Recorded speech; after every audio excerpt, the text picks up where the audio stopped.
Hey guys, it's Robin Arts Island Crafts and welcome to my studio. Today we are going to get back to some tote bag techniques. I'm going to show you 3 different ways to box the bottoms of your bags. I'm also going to show you how to make an easy slip pocket for the inside of your bag, how to place it to keep it in one spot to make it even, and so hopefully it doesn't turn out crooked when you sew it. Now as I go through these techniques, please keep in mind that this is just the way that I do it. If you have a different way that you do the same technique and you just do it a little bit different than me, or you do it completely with a whole total other technique and it works for you, please just go ahead and keep doing that. This is just for those that are looking for something new or have never boxed the bottoms of a bag and they're just looking for a little bit of guidance. We all do the same things a little bit differently, and I always go, whatever works for me, it's perfect, and whatever works for you is perfect for you. So here is our little slip pocket. I'm going to show you how I figure out how big to make the pocket and then where I like to place it. 2 of our techniques are really gives you the same result, yet it's just a little different way to get to that end result. So the one that we have here is going to look the same when you're finished as the one we have here. I'm just going to show you 2 different ways to accomplish the same thing. And on our 3rd bag, I've showed you this before in the little zipper pouch. I will put a couple links down below in the description box. One of the video that I showed you how to do this on a small zipper pouch, and then also on a video that I watched to see if it's going to be the same. I found a different video that I hadn't seen before, and I thought she had a really great way of describing it and how to do this when you have 2 different fabrics. So I'll link that down below. Also, the video goes with a paid for pattern that she has designed, but you can get the basic idea on how it works if you don't want to line your bag. This is just another way to add that little bit of extra to it. I've seen several of the more expensive manufactured bags online from the big names that do it like this. This works out really well if you're using something like leather or a wax canvas or something along those lines that it's just, you don't need to have a lining for it, that type of fabric is just fine on its own. But I do show you how to do it so that you can line it also. You just end up with the same little technique on the inside, which I think is a nice little hidden thing in there. Now what I'm going to show you can work on any kind of bag you want to make, anything that needs to have a boxed bottom to give you that gusset to make it wider so it's not just a flat tote like this. You can do it on drawstring bags, you could do it on zipper pouches, you could do it on tote bags. I've seen it done with leather purses, so really anything you want to make have it more of a boxed area like this versus just a flat bag, this technique will work. And like I said, if you have a little bit of a different way to do it, you can go ahead and let us know down in the comments. But basically, I think this is about what everyone does, something pretty similar to the same. If there's a 4th technique, I'd love to hear it. I'm also going to link down below the basic tote bag tutorial. I'm not going to show you how to make these totes. I'm just going to show you how to do the bottoms and then how to add your pocket. Okay, let's get started. Before we get started on boxing our corners, I wanted to show you how to put a pocket into your tote bag. This is going to be a very simple pocket. It's just going to be a little slip pocket that we're going to stitch down that you can go ahead and slide maybe your phone or some cash, your debit card or something like that into your tote bag. It's a good spot to keep your library card if you're taking your bag to the library. Now when I want to decide what size pocket I want, if I don't have something specific that I want to put in the pocket and I just want to put a pocket in a bag, I like to take my lining fabric and then I just grab one of my rulers. Now with this one, you have to remember, since we are making boxed corners, that we are going to lose some of this is going to go on the sides. If we're boxing our corners at 2.5 inches, you can expect to lose 2.5 inches from either side. And what you can do is you can fold that under, give it a nice measurement and just make sure you're kind of close. You don't have to be exact because we're just going to get an idea of what size pocket we want. I have my 6.5-inch ruler. I tend to make 6-inch pockets, so this works out really good. And I just lay my pocket down and I look and I say, okay, now on the bottom we are also going to lose 2.5 inches. So when we box that, we're going to have an actual tote bag that looks about like this. So you have to see, do you want to have a pocket that's going to be nice and large? You want to make sure it's not going to go down past the bottom where you're going to end up putting it into the bottom of your bag. Nobody needs a pocket in the bottom. And you don't want to have it so high up that it's going to possibly get in the way. And also, if you're going to tuck something in your pocket, you don't want it sticking out of the top of your tote bag. In general, I like to put my pockets about 3 inches down.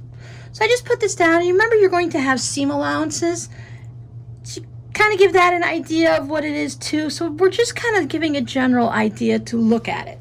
If you don't have different size rulers, I have a 4.5-inch one, so maybe I want to have a smaller pocket there because maybe I'm making a smaller tote bag. So if this is more for a child size, this is still going to be large enough for them to tuck a library card in, or a couple dollars if they're going to be going up to the store with you or something. You can always trace out something on a piece of paper or just cut a piece of paper that is relatively square sizes and just lay it on there. I don't have a piece of paper cut out, but if you just take a piece of paper and lay it on there, you can see about how big it's going to be with your bag. So I know for these size bags that I like to have about a 6-inch pocket, give or take. Again, I'm not putting anything specific in there. These are all going to be going in the shop, so it's going to be whatever you guys want to put in there. I cut out 2 pieces of 6.5-inch fabric because we're going to want to have the outside of the pocket that we look at, and when we put things in, we want to have a finished piece of fabric on the inside also.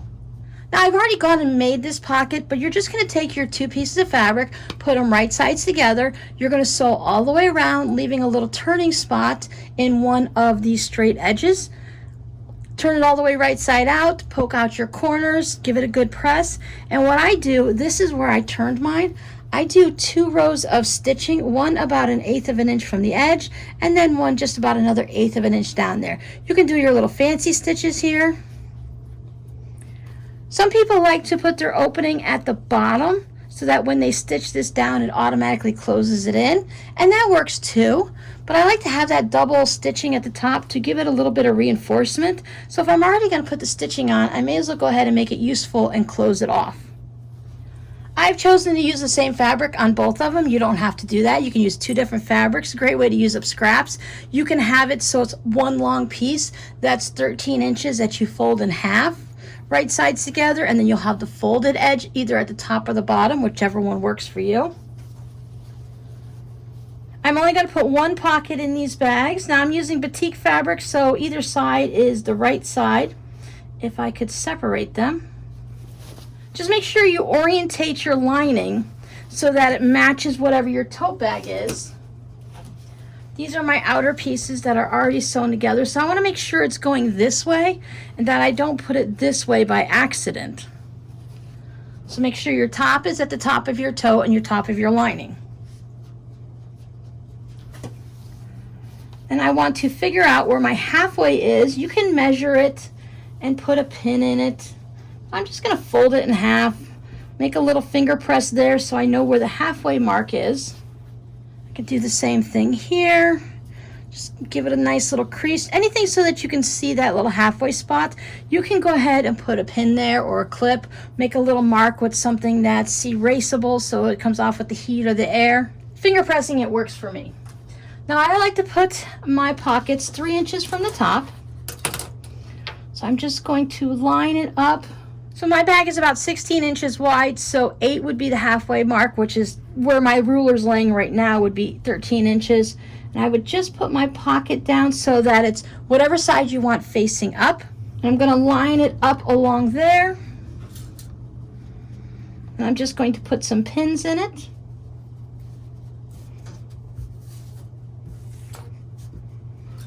So if you want to have yours a little bit further down, I like the idea of putting it in the center. I can't see why you'd want to have a pocket offset to the side or offset to the other side inside your tote. But if that's the way you want it, then you can go ahead and do that. So maybe you want to have two pockets and you can line them up. You can make a larger pocket, and if you want to split it in half, the way we're going to stitch around the pocket, you would just go ahead and stitch down the center of it, or wherever you want. Maybe you want to put a pen in it. Or if you're making this for knitting or crochet, you might want to put some slots in it to put your hooks and needles.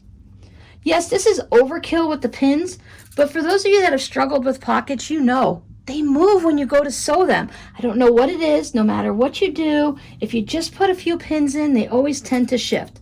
So it's okay.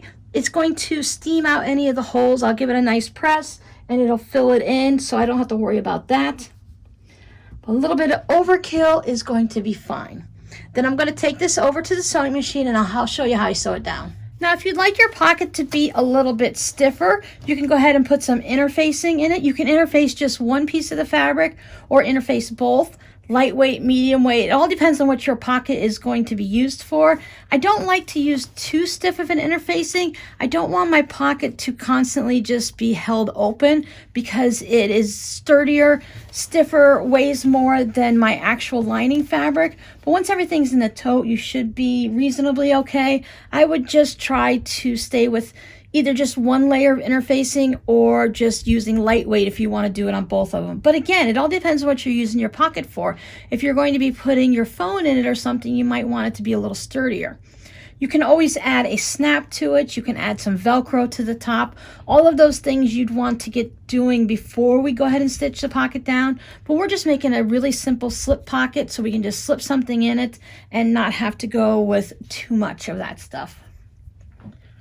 My first row, I have 2 rows up here, so I could do 2 rows around it just to match it, or I can just go ahead and do 1.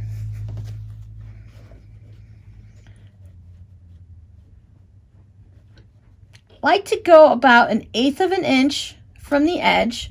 I start down probably about 1/8 or 1/4 of an inch from the top of the pocket.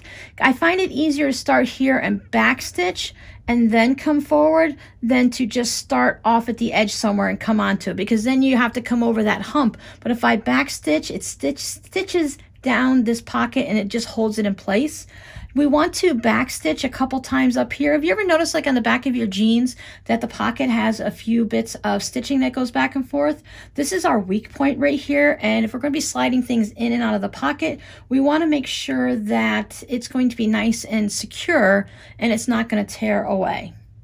So I'm going to bring my needle up to the top. I'm just going to hold my thread, put my needle, I'm going to bring my thread to the top, hold my thread, put my needle down, and when I keep holding it, I bring my needle up, it's going to bring that bobbin thread up for me. And I can move all of that out of the way, and it's going to stop it from having that bird's nest on the back. Now, granted, this is the back of our lining, and no one's going to see it, but it's just something I get in the habit of doing. Well, I will hold these so that they don't pull through. I'll backstitch just a little bit.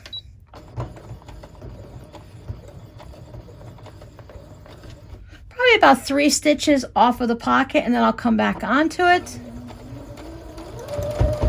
and then back stitch again. So that gives us once, twice, 3, and then 4 times, I think is what it was. Correct me down in the comments if I was wrong, but I think that's what we got. And then I'm just going to keep and line it up here. I've got the 3 lines on my presser foot here, so I'm just going to line it up here. It's going to give me about 1/8 of an inch. It doesn't have to be exact. You can go with more of a 1/4 inch if you want. You'll just have that little bit extra that will not be sewn down on the edge, but this is all stitched together, so it's going to be okay. Whatever you choose, just try to stay as even as you can. You can make a mark on here with maybe whatever erasable type of marker you use. You can use a Hera marker and just put a little bit of a creasing pressing line in it. I know some people have those slivers of soap or chalk that they use. And now all my pins are going to hold it in nicely. Just try to avoid putting your hands where the pokey parts are. Go as fast or as slow as you need to. You can go nice and slow if you want.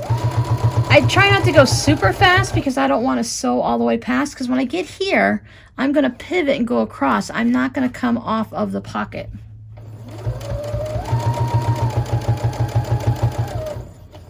So when I get to the point where it looks like on the same distance as what I did on the side, which is about 1/8, I will turn it, and I'll make sure that the bottom of my pocket lines up in that same spot. If I'm a little bit off, I'll just come back, take another stitch forward, and that'll line me up nicely. So I'm going to do the same thing. I'm going to come around here. I'm going to pivot at the bottom of the next corner and then come back up to the top.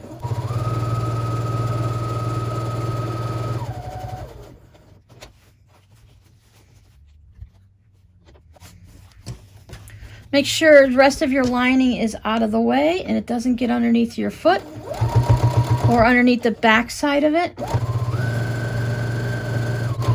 Slow down when you get to the top, and we're going to come off of it. We're going to try to come off about the same amount as we did on that side. Nobody's perfect. The sewing machines, when they make your jeans and stuff, those aren't perfect. If you count your stitches, 3 or 4 stitches, and then 3 or 4 stitches back, you can kind of get it close.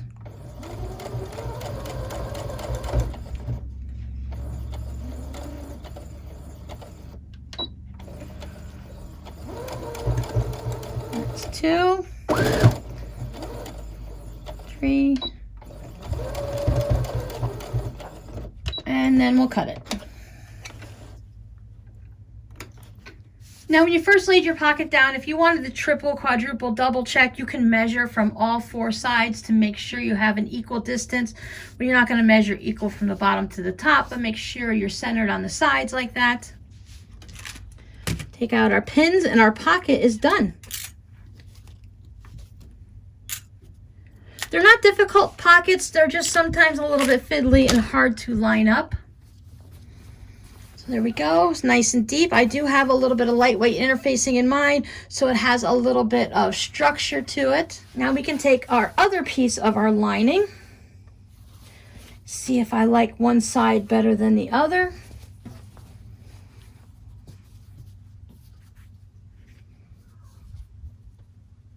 For this bag, I'm going to stitch, leaving the top open, and I'm going to back tack at the top, and I'm going to stitch down the lining here. I'm going to pivot here, and I'm going to stitch up there and back tack, and I'm going to use a 1/2 inch seam allowance.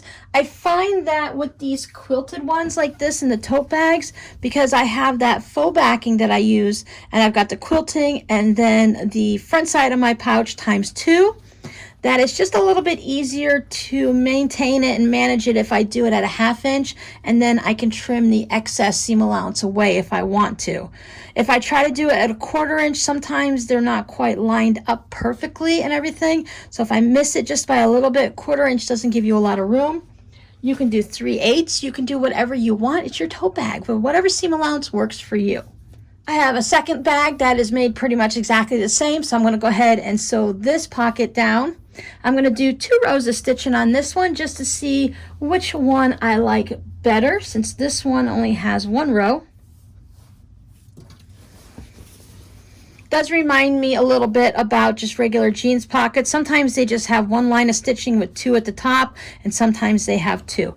So if you're making more than 1 bag, it's nice to try a couple different things out on each of them to see which one you prefer, and then when you make more bags in the future, you can just stick with the technique and the process that you enjoy. I got a little ahead of myself and I trimmed down the seam allowance first. I normally do my corners and stuff, and then I trim down the seam allowance, or at least I make the marks, but it's going to be fine. There's just 2 different ways that you can tackle this one. Now this first one, I'm going to show you, this is the way I usually do it, where you draw a little square here and you cut it out. And then the other one that I'm going to show you, you don't cut it out, you just kind of fold it into this little triangle thing. If I hadn't already cut the seam allowance, I usually line it up at the 2.5 inch along the outside. I've seen on a lot of videos where they recommend you measuring from your stitching so that you know that you're going to have whatever it is you're looking for. Like I'm going to go for 2.5 inches if I hadn't trimmed. So that 1/2 inch would be my seam allowance. So I'm going to use the 2 inch mark. Does that make sense?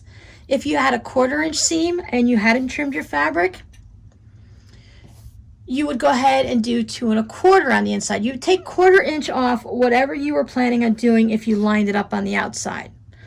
But we're gonna line it up from our stitching mark. Let me get a little closer so y'all can see. It's a little hard to see because I use a light blue thread, but here's my stitch line right there. So I'm going to take, I have a little 2.5 inch square ruler. I find zero use for this except for boxing corners, so I love this. So I'm gonna line up the 2-inch mark on this side and the 2-inch mark there on the stitching. So most of you are familiar where you just have this little spot right there, so I can look at the corner to make sure it sits in that spot. Line up my stitching. And then I'm just going to draw around it. I'm just using a friction pen, friction, however they say it. You can really use any type of pen, whether it disappears or just a regular, like a Bic pen or something like that. I would avoid Sharpie markers and things like that that could bleed. We're going to cut right on this line, and it's going to be in the seam allowance, so it'll be fine. Now, whatever you do on this corner, make sure we are at the bottom corners. Obviously, if there's 2 lines of stitching, so there's my top. And I'm going to do the same on this corner. Just going to line it up at the 2-inch mark on the stitching. So I form that little L.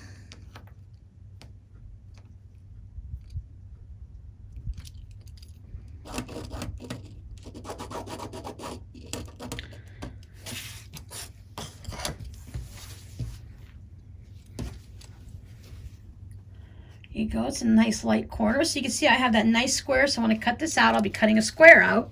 Whatever we do on our lining, we're also going to have to do the same thing on the outside of our fabric. And I'm just going to cut along that line, stop at the corner.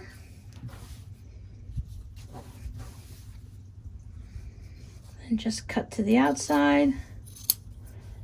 Now, since I play with scraps and batiks, I consider a luxury item, so batiks are very important to me. I like to save every little bit of those. I just cut on the inside, and now I have pretty much a 2-inch square. If you cut it nice and even, you're going to have a 2-inch square. Oh, look, there's a little smiley face like right there. So I'm going to save this, and I can put this in a different project using a 2-inch square, so I can turn it into another tote bag. Cut out this corner.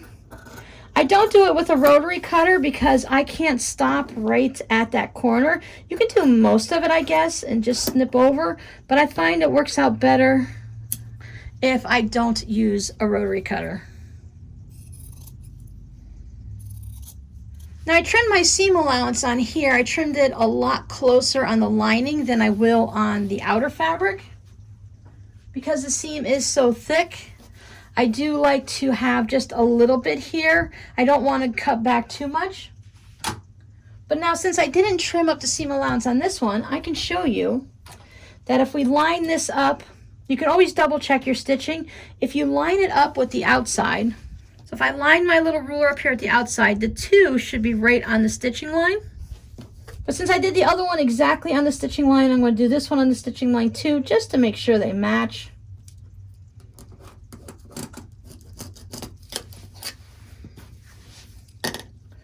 A lot of times they look a little bit wonky just because of the way your seam is, especially if you've trimmed your seam allowance already. It tends to make it look not very square. But after you trim out, it does, because right now to me it looks a little bit longer like a rectangle down this way, but it is, since I measured it all out, everything's accurate. It's going to be 2 inches. Remember, whatever we choose for our gusset, if we want the bottom of our bag to open 5 inches, we need to split it in half. So we need to do 2.5 on one side and 2.5 on the other. So we have these two here. When this 2.5 piece meets the 2.5 piece from over here, it's going to give us a 5-inch bottom. So if you want a 6-inch bottom, you want to go ahead and do a 3-inch gusset.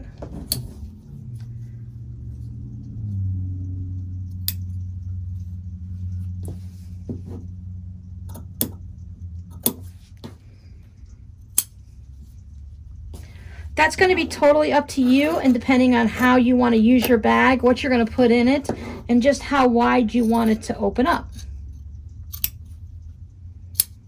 So now we're going to treat all 4 corners exactly the same. As you see, there's our opening. I've got my handles and everything. I'm going to take it, just kind of look at the opening right here at that little part that goes in the corner. I just pull it open with my fingers. And I want to line this seam up with this seam so that our seams right here at the bottom here and this one here matches. I like to push one in one direction and one the other. Some people like to just put them open like this.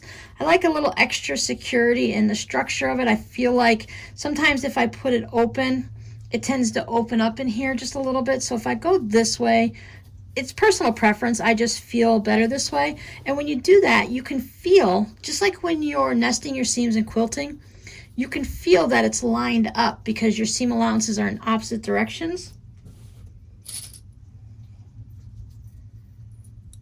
I like to put a clip on it and just go over and do the same thing. Now this one on the top here, which is the bottom of the bag, it's going to that right.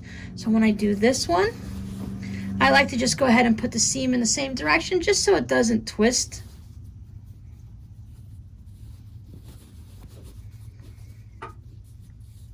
You can trim your seam allowances ahead of time or you can trim them after. Or if you're happy with whatever your seam allowance is on your bag right here, you can just go ahead and leave it.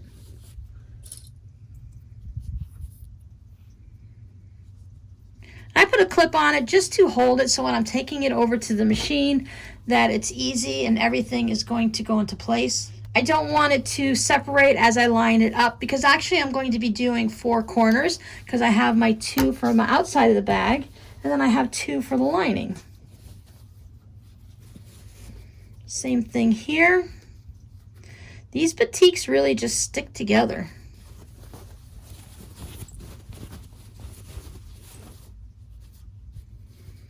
Push one in one direction, one in the other. I'm lining it up straight across the top. I'm feeling to make sure those 2 seams are nesting there nicely.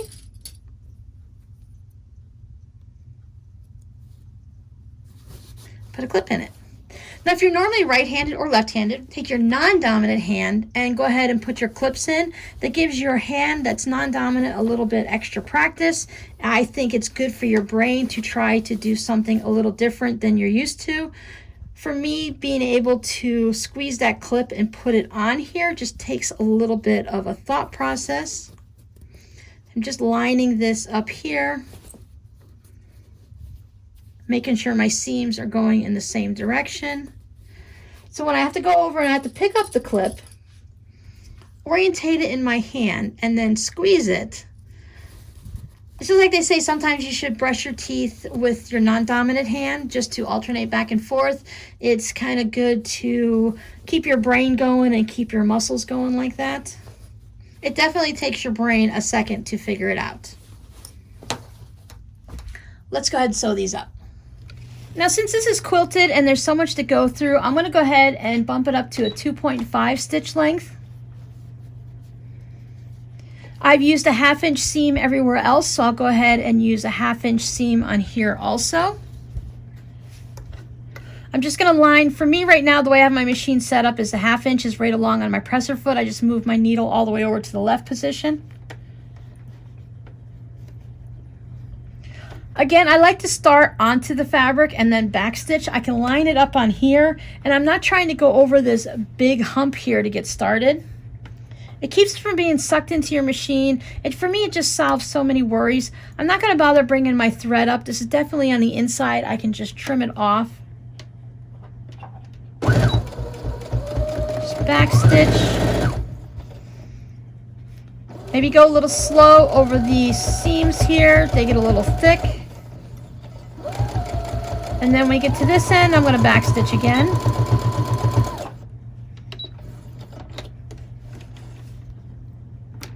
Some people like to do a zigzag stitch to go over here. Some people trim this seam allowance smaller. I like to run a second stitch just about 1/8 of an inch away from there. For me, it's just that extra bit of security. In the grand scheme of things, I don't think it really makes that much of a difference, but if something's going to happen and I'm going to lose the integrity of this seam, I have a second one there. It just makes me feel better. That would be the same thing if you did a little zigzag. It would hold everything together and give it a little security.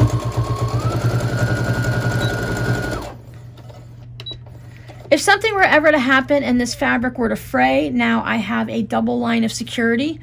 I've gone ahead and stitched the one seam on my outer, so I'm just going to bring my lining over. I tend to stitch them with the bottom facing down, so this is the side of the bag. And I'll just do a little chain piecing here so I won't be stopping my thread and cutting it constantly. Just make sure everything else is out of the way.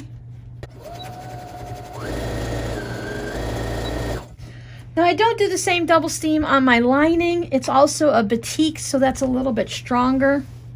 I know that that's not going to fray. But you can do a double stitching on there, or you can go ahead and do a zigzag. So I'll bring my second corner over, or my second corner on my outside of my bag.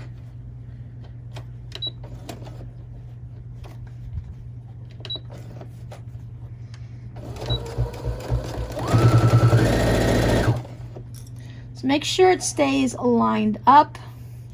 You can feel that mine has shifted a little bit. Because if it was the lining, I wouldn't worry about it as much, but I want to make sure that these two pieces, the seams line up perfectly. So I'm going to go ahead and rip this out.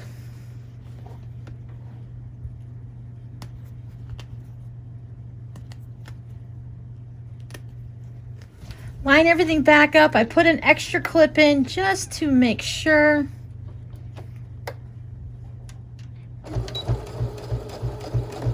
Back stitch at the beginning. Then I can double check again. I just like to have it so when you check the bottom of the bag, I'll show you after we finish these seams up, that you want to have everything line up as best you can. There it is on the lining. I'm going to trim the extra seam off of here, so it gets rid of that extra bulk in the bottom of my bag. You could go ahead and do a zigzag stitch on this one also if you'd like. Trim a little bit off of this guy. Not as much off of the outer one.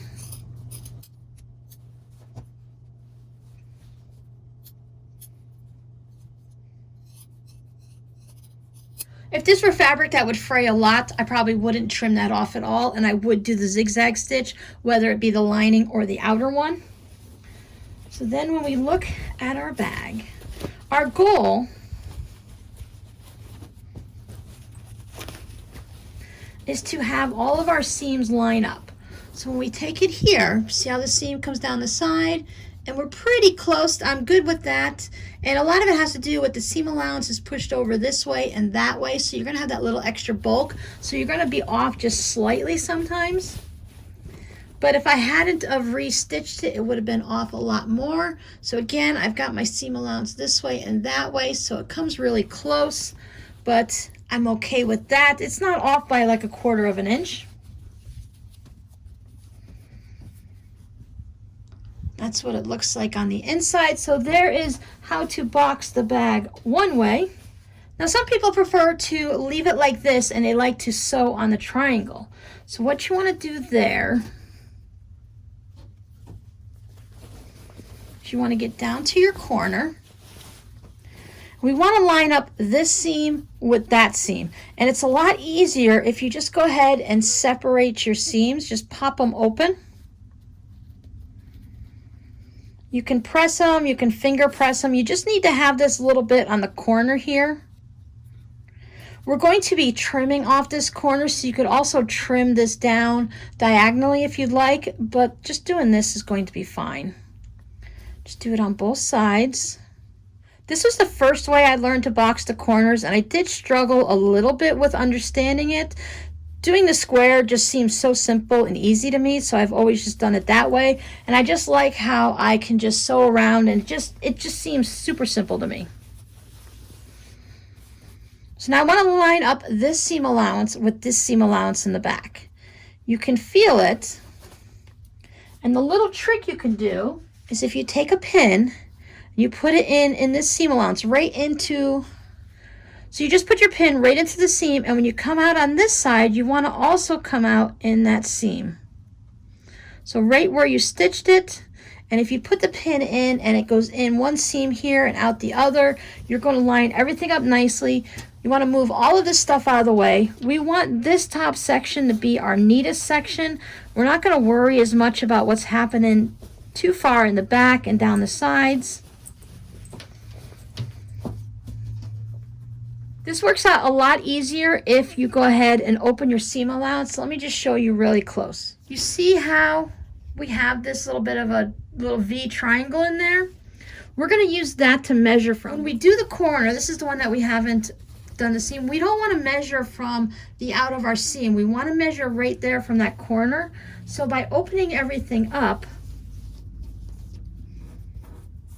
that's going to allow us to use that little V in the center there to make our measurement. Now I'm going to do 2 inches on this one also. So what I'm going to do is I'm going to take, I want to go 2 inches down. So I want to find the 2-inch spot and put that right there on that triangle. And I just happen to be using the number 3 right here. You can use whatever you happen to have. So I'm going to put it right there, and I'm going to have that line for the 3 that lines up right there on that seam allowance. And I draw my line across. And then I'll pop a pin in this right away just to keep it so that when I take it to the sewing machine, it won't move. When we go to the sewing machine, we're going to sew right on that line. So whatever I did on one, I'm going to have to do on the other. Can you see for me why I like just drawing the box around it? I just draw that little square. It just takes a second, and then you just sew it together. This one tends to be a little bit more work, a little bit fiddlier, but some people prefer it. Some people do this one faster. Let's go take this over and sew these. You can stick with your 2.5 stitch length on your lining, or you can drop it down to 2.0 if you'd like, since it's just a little 2 pieces of fabric. There's not a lot of bulk to go through. I moved my needle to the center just so that I can line it up easier and follow on it. It's sometimes harder to see when it's off to the side. A little back stitching. Now for these, let me just trim my thread. Trim these about 1/4 inch, a little bit shy. Just trim off your corners. Just make sure, of course, I lay it on my hand so that I don't accidentally cut the rest of the bag. Because if you made it this far, you really don't want to have to make your lining or your outer bag all over again. There we go. Again, we have it lined up close. Seam allowances are pushed over. I don't feel that it's as noticeable inside the bottom of the tote bag because you're going to go ahead and put stuff inside your bag so nobody's going to see it. When it's all done, this is the one that we just made where we folded over the corner and sewed that corner. And this is the one we made when we made the little box. So they're both the same. You have a seam allowance and you trim off that corner. So however you trim it off and however you get to it, then it's going to end up being the same thing. I had a request to show a third style of finishing off the bottom of our totes, to box the corners, however you want to look at it. This is not necessarily boxing it. If you've been here for a little bit, you might remember I did a zipper pouch where we did our seams and we put like a pleated bottom so that on the side that you could see on the outside, we would have that little area here that had that triangle. So I'm going to show you how to do the same thing with the tote bag. You can have one solid piece of fabric here. I didn't have a large enough piece of brown to make one solid piece, so I can just make one solid tote. So I do have it seamed. If you just have one piece on the bottom, or if you have just an entire tote of just one fabric, you want to find that halfway point. Whether it's from folding it in here, you put a little pin in it, or some people make a little clip into the fabric. They take a little triangle out. That's never worked for me because no matter how careful I am, it always goes past the seam allowance, so you have to be careful. But I'm going to use my seam here. So I have my entire tote bag on the outside. Whatever we do on the outside, we're going to do the same thing on the lining. So I have the entire thing here. So I'm going to fold it in half. And because I have these spaces with the 2 different colors of fabric, I'm going to line these up. I'll go ahead and put a clip in it because I want these to stay lined up. When I look at the side of the bag,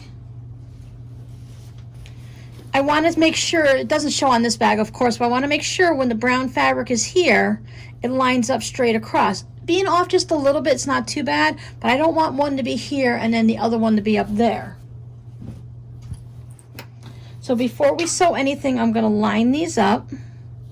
Put pins or clips in them, however it works for you. I'm going to go ahead and put a clip up at the top too, just to keep this from flip-flopping around. Let my handles hang out the top so they're not in my way. So what I'm going to do is I'm going to use 2 inches. So when I sew everything together, I should have a 4-inch gusset on the bottom of my bag. I'm going to measure up 2 inches from my stitch line, because if this were one whole piece, it would be right here. You wouldn't have any of this seam allowance. So if you did one long piece, you can go ahead and just measure up 2 inches from the bottom of your bag. Do that on both sides.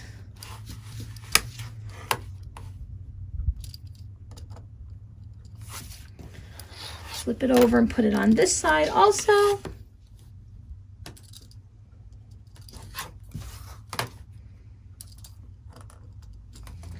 So I'm going to take both of these little marks that I have here. You could put a pin in if you'd like.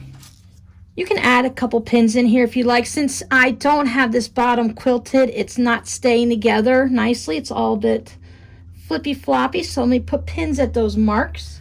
I'm just going to fold my bottom up to these so that these 2 marks connect, so that I have a smaller bit of gusset at the bottom. I could, as I said, if I was using a different, it all depends on what your bag looks like. It's a technique that once you learn a technique, you can adjust it to whatever style you're working on. And all of your numbers are going to be different than mine. Generally, people will do about a 2.5 inches for the gusset. I have those baskets that I make with the scrap fabrics around them. I do 3 inches because I wanted a wider base. It really depends on what you're making and what the use is. Just because we're doing it in a tote bag, this will transfer to zipper pouches, to baskets, to things like this, these little bins like that. It's something that once you learn it, you can take that technique into so many other places. So I'm going to take this pin,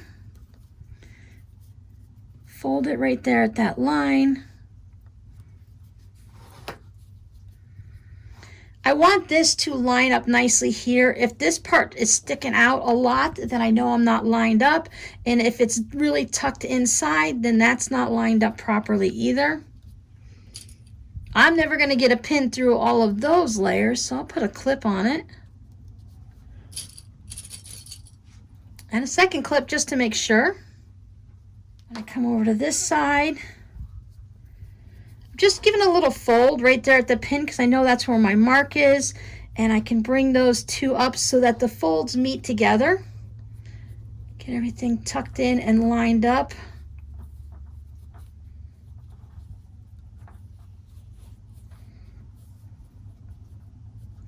Because we're doing it ours with all of this quilting and the batting and stuff, it's a little bit different than the people that are making it with no lining and they're just using, like, was it oiled canvas, wax canvas? I've seen people use wax canvas a lot for these projects. They don't have as much bulk to deal with as we do. So we're going to take it to the sewing machine, and using a 1/2 inch seam allowance, I'm going to back stitch up here, and I'm just going to stitch all the way down here and back stitch there. I'm going to go really slow when I get through all of this bulk. It's just thin quilt batting. It's not a lot to it. It's not like we're using leather or denim.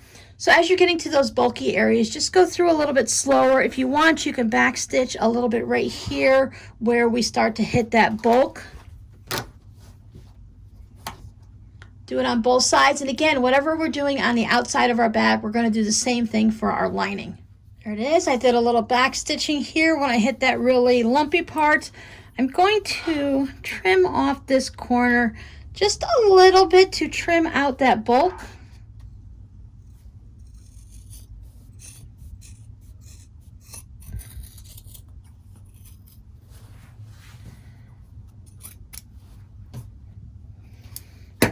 So I just trimmed it a little bit thinner here, and I just tapered it back out to that way.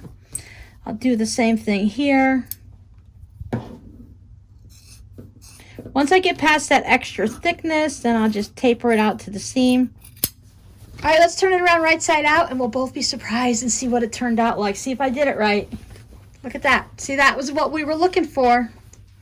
So you have these little, almost like a pocket in there, so you have that fold. Now, since we're doing it with batting, that's a lot. press open that seam. If you don't trim it down, I guess we can get away with not trimming it down. It might be better so that we can press open that seam. So next time I won't trim that seam allowance.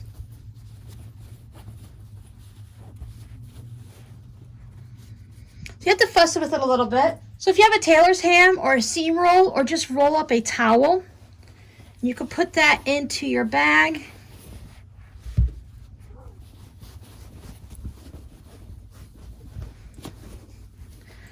Once you get everything all lined up just the way you like it, you can take it over to your pressing station and give that a nice press. Do that with both sides. Make sure you can measure it from here where your seam is, or the center of the bottom of your bag, over to each edge so that they are both equal. So if you have 2 inches here, you have 2 inches there, to make sure you can just fiddle with that point just to get it in the right spot.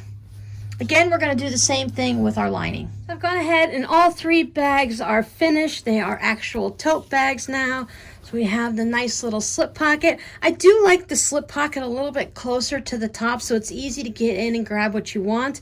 If I were to make the bigger pockets that go all the way across, I do tend to have them a little bit lower in the bag. That way you can put like a wallet, and if you want to put a notebook and a pen or whatever, a brush, little makeup, any of the little things you want, I like to have those lower in my bag. But for a slip pocket, I like to be able to just get into it really quick.